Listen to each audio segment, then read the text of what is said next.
So what about the weather here in Indiana? Do you Yeah. have to have this heated to a certain? Do you just let the elements do their thing? Is it good or bad that it gets cold or hot in here? Is it, or does that just add to like your unique flavor profile? No, it's great.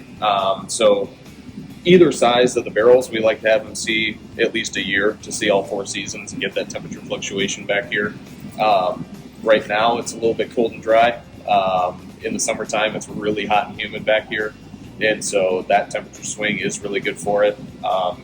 When you hear of like the bigger distilleries that rotate their barrels and whatnot, they're talking like at Jim Beam where they got an 8-story rack house that they're rotating barrels from like the top floor to the bottom floor so that the barrels at the top are going to age a little bit quicker with all the heat that rises if it's not a climate controlled one. For us, the barrels that are a foot and a half away from the other one are going to age totally different. So we don't have to do that a lot. But it is good to see all 4 seasons, and then there's days where like it's cold back here, but we got the still running, so it kind of heats it up a little bit more. So it kind of throws a wrench into it a little bit. Like it's good for exercising the whiskey. Random question: an incredibly long cool season here in Indiana versus an incredibly long hot season.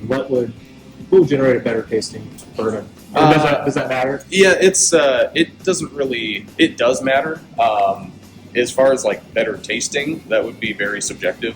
The only thing is it's gonna age a little bit quicker the longer it sits in the hot and humid weather, and so yeah, the only thing you're gonna get is a little more oak imparted onto it faster if it's in hot and humid longer than not.